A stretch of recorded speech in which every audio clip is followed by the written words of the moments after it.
बच्चों, हिंदी साहित्य की कक्षा में आप सभी का स्वागत है। आज हिंदी साहित्य की कक्षा 7 का अध्याय हम पक्षी उन्मुक्त गगन के पढ़ने जा रहे हैं। हिंदी साहित्य हमें सिर्फ बोलना ही नहीं सिखाता, अपितु जीवन जीने की कला और उसके महत्व से भी अवगत कराता है। तो आइए शुरू करते हैं इस अध्याय को। इस अध्याय को हम एक सुंदर सी कविता के माध्यम से पढ़ेंगे। यह है अध्याय 13, हम पक्षी उन्मुक्त गगन के। आइए शुरू कर।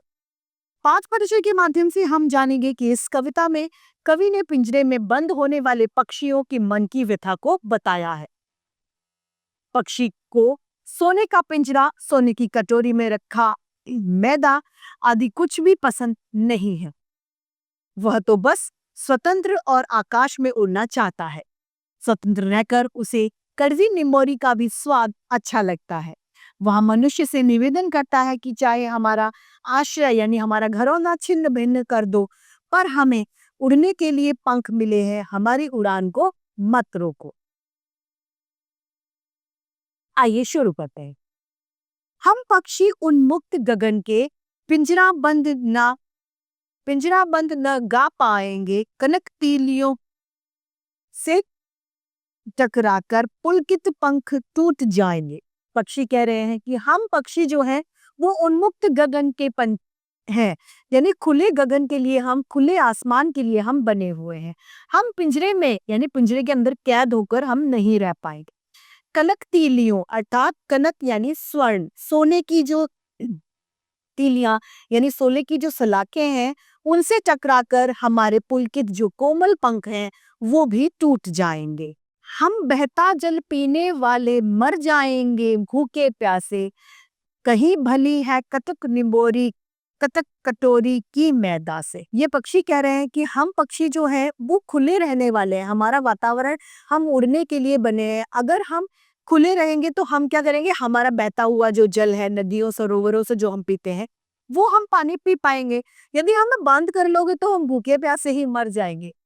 और हमें निबोरिया खाना बहुत ज्यादा पसंद है, जबकि हम सोने के, अगर आप कटोरे में भी हमें मैदा रखेंगे यानी दाना रखेंगे खाने के लिए, वो भी स्वर्ण कटोरी में, कनक कटोरी यानी सोने की कटोरी में रखेंगे, फिर भी उसके आगे हमें मीठे कड़वे नीम की जो निम्बोरी है वो पसंद है खाना। अर्थात पक्षी अपनी स्वतंत्रता चाहता है, चाहे वो कोई भी स्वरूप क्यों ना हो। स्वर्ण श्रृंखला के बंधन में अपनी गति उड़ान सब भूले, बस सपनों में देख रहे थे तरु की फुनगी के झूठ। स्वर्ण श्रृंखला यानी सोने की बंधनों में हम अपनी उड़ान और गति जो है वो सब भूल जाएंगे, उड़ना भूल जाएंगे। किस रफ्तार से उड़ते थे, अपने सपने, अपना सब कुछ भूल जाएंगे। बस अब हम सपनों में ही तरु की फुनगी यानी तरु अर्थात वृक्ष, पेड़ की फुनगी जो होती है वो बहुत कोमल सी डाली होती है, जो ऊपर होती है, ऊंचाई पर होती है।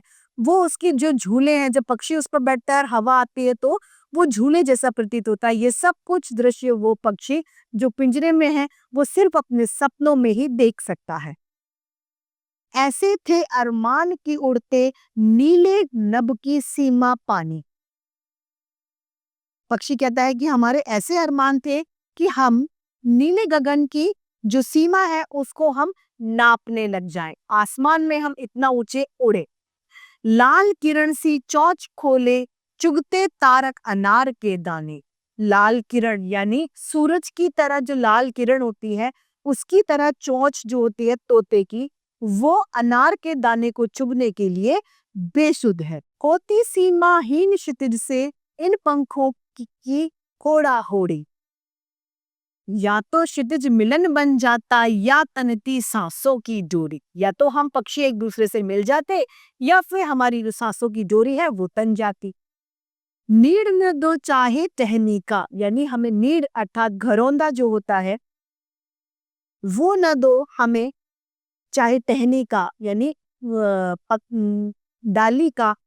आश्रय छिन्न भिन्न कर डालो, आप हमारा जो आश्रय है उसको भी छिन्न भिन्न कर दो। आश्रय अर्थात हमारा घरौंदा जो है उसे भी आप तोड़ डालो। लेकिन पंख दिए हैं तो आकुल उड़ान में विघ्न डाले। लेकिन हमें उस ऊपर वाले परमात्मा ने इतने सुंदर पंख दिए हैं, तो आप कृपया करके हमारे उड़ने में कोई भी बाधा न डालें। आइए इस सुंदर सी कविता को एक बार फिर से दोहरा लेते हैं। हम पक्षी उन्मुक्त गगन के पिंजरा बंद न गा पाएंगे, कनक तीलियों से टकराकर पुलकित पंख टूट जाएंगे। हम बहता जल पीने वाले मर जाएंगे भूखे प्यासे, कहीं भली है कतक निबोरी कतक कटोरी की मैदा से। स्वर्ण श्रृंखला के बंधन में अपनी गति उड़ान सब भूले, बस सपनों में देख रहे हैं तरु की फुनगी के झूले। ऐसे थे अरमान कि उड़ते नीले गगन नीले नभ की सीमा पाले, लाल किरण सी चोंच खोल चुगते तारक अनार के दाने। होती सीमा हिज सितज से इन पंखों की होड़ा होड़ी, हवा से भी हम होड़ कर लेते, उसे रेस लगा लेते। या तो क्षितिज मिलन बन जाता या तलती सांसों की डोरी। नेड़ न दो चाहे टहनी का आश्रय छिन्न भिन्न कर डालो, लेकिन पंख दिए हैं तो आकुल उड़ान में विघ्न न डालो। इस सुंदर से पाठ के रचयिता है शिव मंगल सिंह सुमन। तो आज की हिंदी साहित्य की कक्षा यही समाप्त होती है। फिर से हिंदी साहित्य की कक्षा में रोचक अध्याय लेके आपके समक्ष प्रस्तुत होंगे। आज के लिए इतना ही। धन्यवाद।